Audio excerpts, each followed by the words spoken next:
할렐루야. 설교 들어가기 전에 웃기는 얘기를 하나 듣고 웃을까요? 그냥 웃어볼까?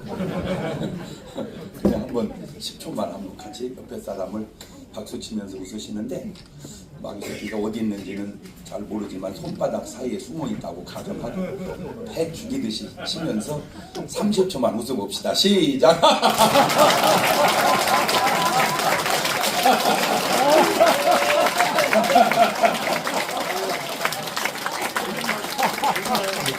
저는 몰랐어요. 그냥 즐거운 스타일로 살다 보니까 40년 제가 넘게 목회를 하고 뒤돌아보니 참 감사한 게 우리 중문교회 다니면서 치매 환자가 거의 없어요. 신기해요. 임종 한두 시간 전에 제가 가서 기도해 줄 때도 이제 거의 죽어본 시체나 마찬가지야. 그런데도 아이고 목사님 아프실 텐데 어떻게 이러지? 아저씨 누구요? 목사님. 그 왜 치매가 안 걸릴까? 그런데 안타깝게도 아주 훌륭한 목사님도 치매로 돌아가시는 분이 계세요. 저 혼자 이런 생각을 해봤어요. 차라리 그 훌륭한 목사님 오지 말고 중문교회 교인 했으면 치매는 안 걸렸을 거예요. 그 이유를 분석한 것 가운데 하나가 기쁨과 웃음이었습니다. 제가 설교하면 적어도 수십 번을 웃습니다. 인지하든 안 하든 그게 엄청난 엔돌핀, 도파민, 세로토닌, 호르몬 작용을 해준 거예요. 이걸 가지고 성경을 봤더니 전부 잘된 사람들 마음속에는 기쁨이 있었고 전부 잘못되고 망하는 사람 속에는 고통과 스트레스와 번민이 있더라고요.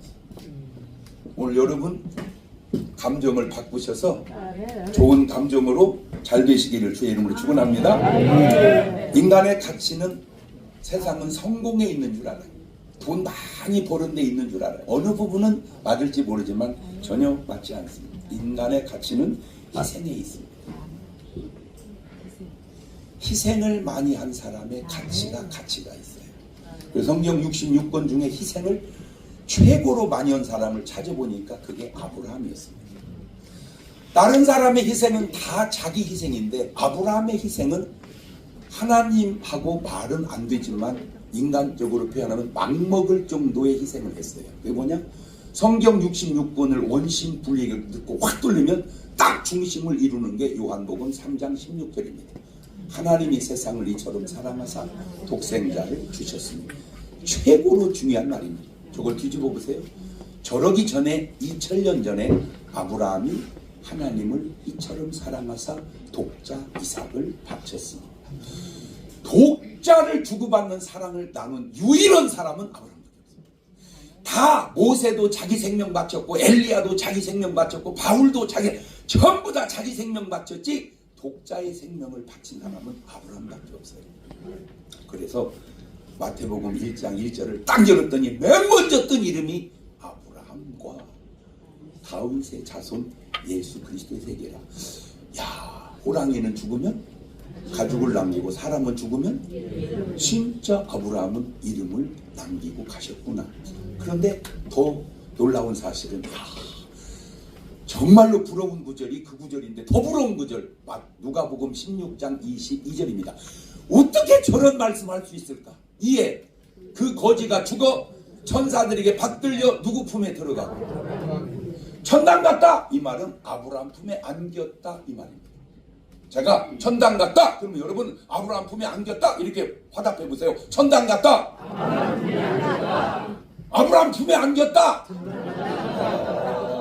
지금 제가 꼭 맞는 건 아니지만 상당히 혼돈을 일으키는 게 강도 둘이 십자가에 매달려서 죽을 때 이 세상의 악의 지혜 보세요. 예수님 좋은 분입니다. 인류 역사에 주님보다 더 좋은 분이 1등입니다. 1등도 아니야. 그냥 탑도 아니야. 그냥 어떻게 표현할 수 없어요. 그런 예수님을 죽입니다. 그 죽이는 놈이 나쁜 놈 아닙니까? 근데 그 좋은 분을 죽이면 지들이 나쁜 놈 되니까 지들이 나쁜 놈 안 되려고 예수님을 이미지를 시키는데 강도 예수 강도. 그러니까 모르는 사람이 딱 보면 강도 예수 강도인가 보네요. 2000년 전에 그 짓거리를 한 그것이 지금도 그 짓거리가 엄청나게 나라 안에 퍼져가고 있어요. 안 좋은 이미지를 상상무더기 갖다 붙입니다. 자, 예수님 가운데 매달리고 양쪽 강도가 딱 매달리고 돌아가시는데 원래 이 둘이 처음에 예수를 욕을 했어요. 처음에는. 그런데 예수님이 이제 같이 십자가에 매달려 죽는데 가상 7원을 들으면서 한쪽 강도가 은혜를 받아버린 거예요. 그 짧은 순간에 아버지여 저들의 죄를 사하여 주옵소서. 저들이 하는 짓을 알지 못하나이다. 내가 목마르다. 막 이렇게 가상처럼 얘가 은혜를 받은 거야. 한쪽 강도는 은혜를 못 받고 그 신기하잖아요. 똑같이 듣는데도 이 은혜 못 받은 놈이 예수님을 비방합니다. 성경은 훌륭해요. 근데 제가 볼 때 훌륭은 하니까 좋은 것도 있는데 훌륭하니까 안 좋은 것도 있는 게 뭐냐면 정확하게 썼을까? 그게 좀 의문스러워요. 요나가 뱀이 창에 들어가 잘 때 선장이 자는 자요 어찌미뇨 이렇게 말을 해요. 성경에. 근데 내가 생각할 때 옛날이나 지금이나 배 타시는 분이 저 때문에 쫄딱망으로 죽게 생겼는데 자는 자요 어찌미뇨 이랬을까? 제가 추측건데 그 현장에 가보면 죄송합니다. 저는 절대 방송을 오래 해가지고 그런 말 안 하는데 안 하면 뭔 말인지를 모르잖아. 이런 경우를 애매하다 그러는데 자 연극으로 하겠습니다. 연극으로 진짜인지는 모르지만 자 이 선장이 요나보 연극입니다. 아이씨 빨로 맞지. 그렇게 했을까? 자는 자여 어찌미뇨 이랬을까? 한번 의견 물어보겠습니다. 성경대로 자는 자여 어찌미뇨 그랬을 것 같다. 욕했을 것 같다. 이봐. 의견이 다 일치되잖아요. 그런 것처럼 이 강도 하나가 야 이 새끼야 네가 예수라며 이 새끼야 내려와서 구원 좀 해봐 이 자식아 이렇게 비난했을 것 같아. 근데 그걸 성경은 비방이라고만 써놨어요. 그런데 한쪽 강도가 야 이놈아 너나 나는 죽어요. 바탕을 놓으면 죽어대. 내가 볼 때 이분은 죽을 뿐이 아니야. 예수여 당신 나라 임할 때 나를 좀 기억하소서. 그 한마디가 네가 오늘 나와 함께 낙원에 있습니다. 제가 지금까지 알고 만나고 성경에 본 중에 최고로 간단하게 천당 간 양만 이 양반이에요. 헌금 한 번 한 적이 없고 기도 한 번 한 적이 없고 11조 한 번 한 적이 없고 전도 한 번 한 적이 없고 그냥 죽는 순간에 갈다하고 천당 한 번 있어요. 그거 참 대단하다. 그런데 그렇게 못된 강도도 죽는 순간 예수 믿고 천당 갔는데 마태복음 7장 21절을 보면 정말로 불편한 말씀이 나와요. 나더러 주여 주여 하는 자마다 천국에 다 들어가는 건 아니다. 가는데 다는 아니다. 다만 하늘에 계신 내 아버지 뜻대로 행하는 자라야 들어가리라. 그날에 많은 사람이 나더러 이르되 주여 주여 우리가 주의 이름으로 선지자 노릇하며 선지자는 목사인데 목사도 보통 목사가 아닙니다. 선지자는 주의 이름으로 귀신 아무나 쫓아냅니까? 그 다음에 많은 권능을 행치 아니하여 권능을 아무나 행합니까? 그러나 내가 너희를 모른다. 저 케이스에 걸린 훌륭한 목사님들이 상당히 많지 않을까. 이름 되면 불편해서 어마어마한 능력의 종들이 어마어마한 기도원 원장들이 다 천국 갔을 거라고 믿어야 되는데 갔을까? 심지어는 못 갔다고 계속 방송에 올리는 목사도 있어요. 나는 그분에게 묻고 싶어. 그래도 못 가면 너는 가겠냐? 그래도 못 가면 너는 가겠냐? 이게 내가 하고 싶은 말인데 근데 그 말을 되돌리면 이 능력받은 분들이 생전에 사후 체험을 하는데 한결같이 지옥을 갔다 왔다는 간증을 하시더라고요. 그리고 삶의 변화가 달라진 게 있는데 그 현신의 권사님이 어마어마한 능력의 여종입니다. 근데 이분이 사후 체험을 딱 하시고 달라진 게 뭐냐? 돈을 다 내놔버렸어요. 그 체험 없었으면 그분은 그거 안 했을 거예요. 그런데 성경을 보면 부자가 많이 나오는데 다 부자가 내놓은 부자는 삭개오밖에 없어요. 그때 구원이 삭개오만 이루어져요. 근데 예수님은 제가 죄송해요. 예수님도 잠깐 좀 제가 이렇게 좀 아쉬움이 보여요. 왜 그런가 봤더니 예수님이 나의 주님이시고 내가 목숨 바쳐 사는 분인데 나는 종이고 나이를 따져봤더니 우리 아들보다 어려. 뭔 말인지는 알았더니 인간적으로는 아들보다 어려. 말은 주님이신데. 그러다 보니까 제가 아쉬움이, 이제 물고기를 잡으면 동전이 나올 텐데 그걸로 네 세금 내 세금 내거라. 어차피 동전이 나오면 좀 많이 잡으면 어떻겠습니까? 응? 그러면 재정적으로 여유가 있으면 좀 괜찮잖아요. 근데 항상 보면 옷 갈아입었다는 구절도 한 번도 안 나오고, 돈 벌어서 재정이 넉넉하게 했다는 말도 한 번도 안 나오고. 제가 거기서 충격받은 게 뭐냐면, 예수님은 장가 안 가시기 잘한 것 같다. 왜냐하면 예수님 장가 가셨으면 복잡할 뻔했다. 왜? 사모님이 너무 힘들었거든요. 저처럼 살아도 마누라를 힘들게 했는데, 한 번은 집사람이 막 울면서 나한테 따지는 거예요. 나는 평생 목사하고만 살아봤지 신랑하고 살은 적이 없다는 거예요. 일리가 있더라고. 나는 머리 끝부터 발끝까지 목사예요. 남편 역할을 많이 못했더라고. 근데 사과했어. 그리고 필요하면 언제든 얘기를 해. 주님께 구하고 남편으로 돌아가는. 그랬더니 진짜 더 신기한 거는 요새는 남편이 별로 필요 없나 봐. 그렇게 능력을 행한 선지자도 귀신 쫓은 분도 주님이 모른다. 혹 많은 목사님들이 거기에 걸리지는 않을까. 참고하라고 얘기하는 겁니다. 뭔 차이냐? 한 가지. 내 뜻이냐 네 뜻이냐. 네 목회가, 네 삶이 내 뜻대로 한 거냐 네 뜻대로 한 거냐. 우리 예수님도 마가복음 14장 36절에 기도할 때 이렇게 기도해요. 아버지는 모든 것이 가능합니다. 저기서 나온 사상이 적극적인 사고방식이에요. The power of positive thinking. 저는 95% 인정합니다. 그런데 한 가지 다른 게 뭐냐? 적극적인 사고방식은 성경에서 나온 사상이지 성경은 아니다. 만약에 예수님이 계속 저 고집을 피웠다면 아마 하나님이 예수님 책망했을 거예요. 사탄아 불러가라. 베드로 얘기한 거죠. 예수님 바로 철수해요. 나의 원대로 마옵시고 아버지의 원대로. 다시 말하면 아무리 내가 전능해도 너는 죽어야 된다. 네가 죽어야 장경국 목사가 산다. 네가 죽어야 사람들이 나를 믿고 산다. 죽어라. 그러니까 예수님은 죽어요.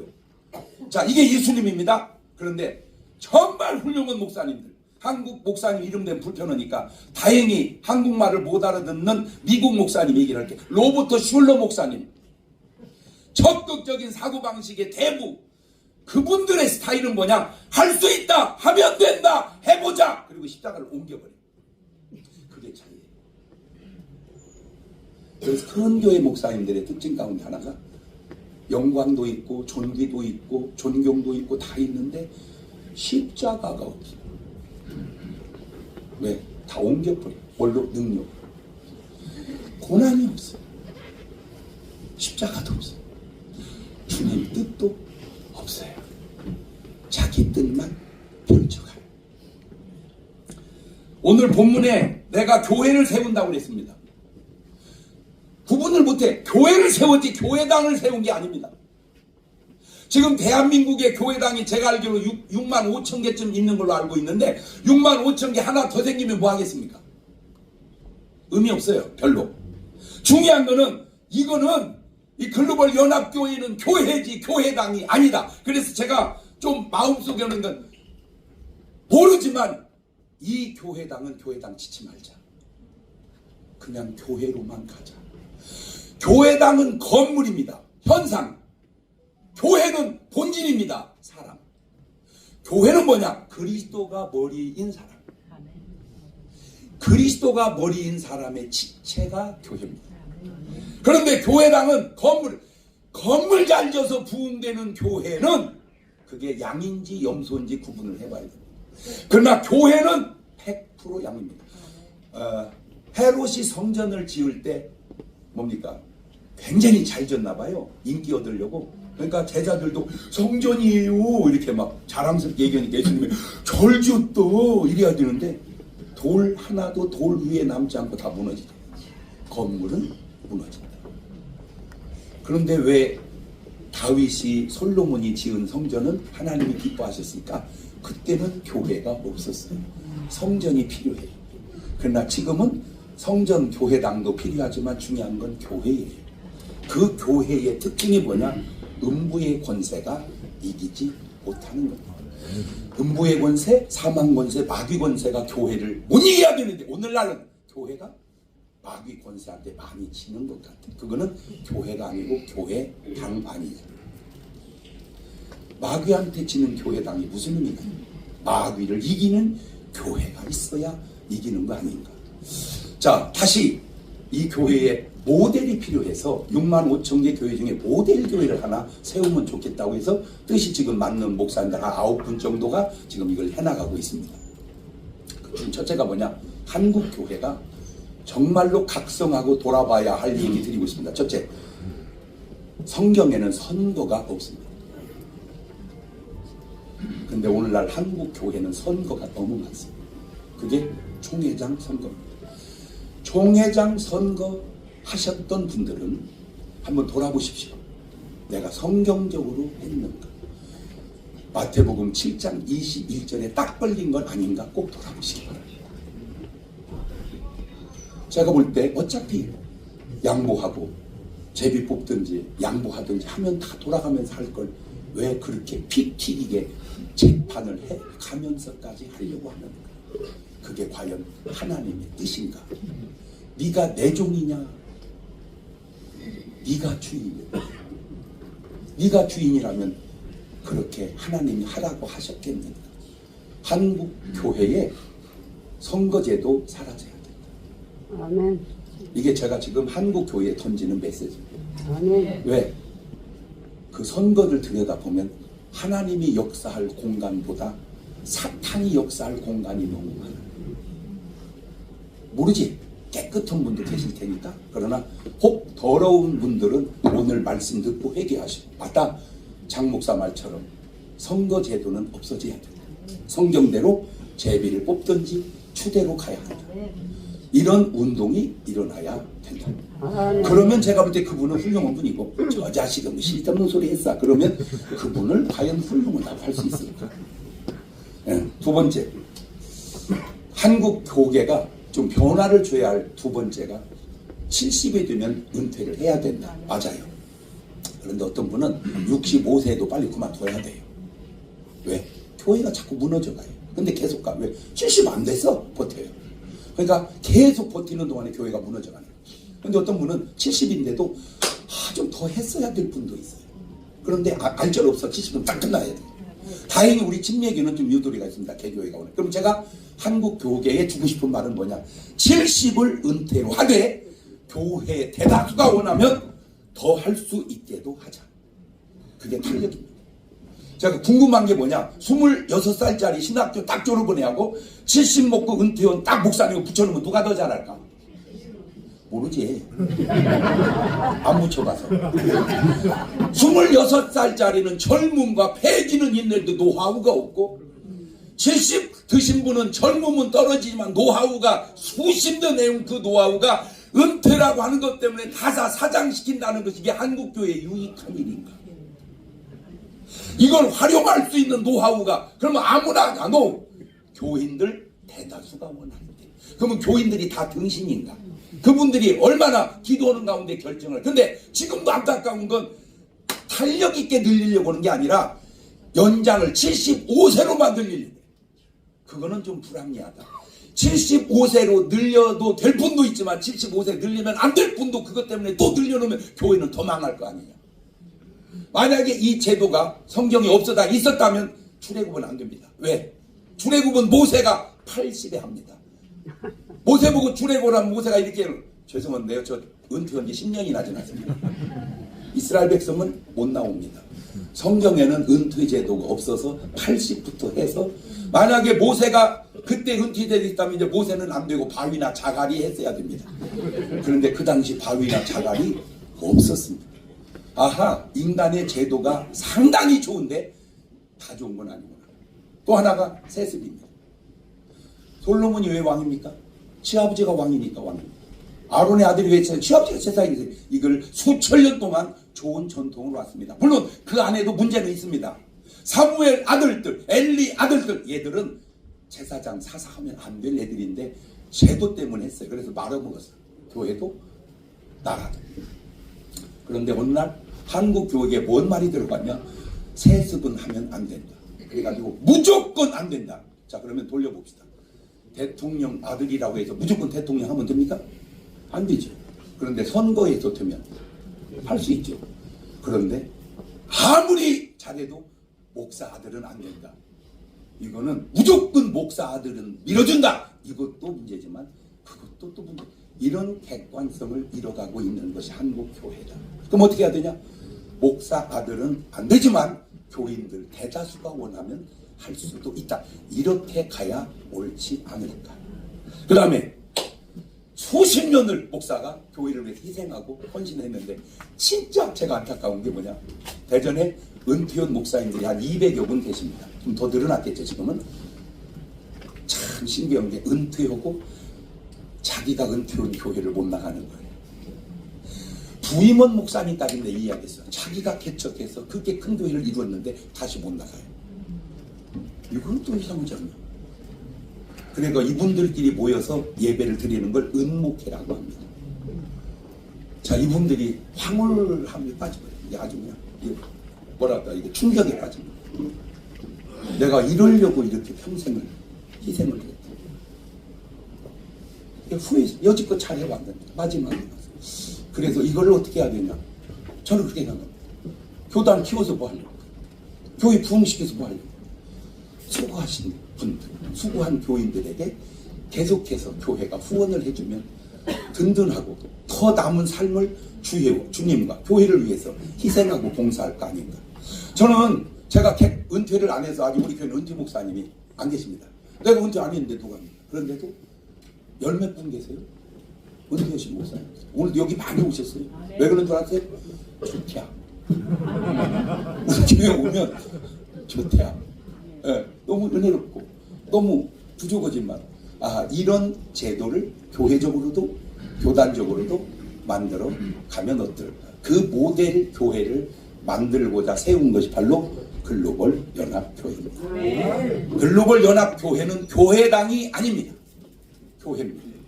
교회는 그리스도가 머리인 겁니다. 마귀가 머리인 사람은 교회가 절대 될 수 없고 돼서도 안 됩니다. 나는 교회가 납니다. 진짜 맞는 교회를 하나 모델로 세워보자고 오늘 서울의 중심가에 이 교회가 세워진 겁니다. 이 교회를 통해서 진짜 저게 교회다. 교회는 저렇게 가고 해야 된다. 이것이 한국 교회에 다 퍼져가서 우리 글로벌 연합교회를 통해서 한국 교회가 다 살아나는 역사이기를 주의 이름으로 축원합니다. 그 기도를 2분 동안만 같이 드려주시기를 바랍니다. 같이 기도하시겠습니다. 감사하시고 거룩하신 하나님 아버지, 은혜를 고맙고 감사합니다.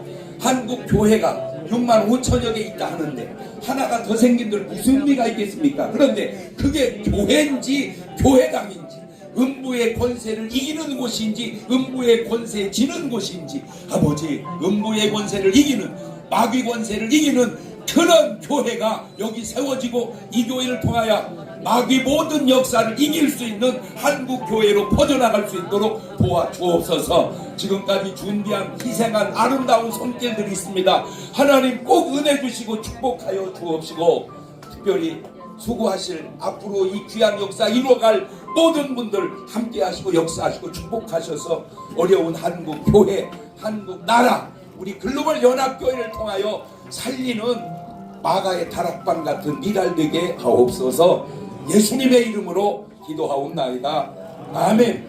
감사합니다.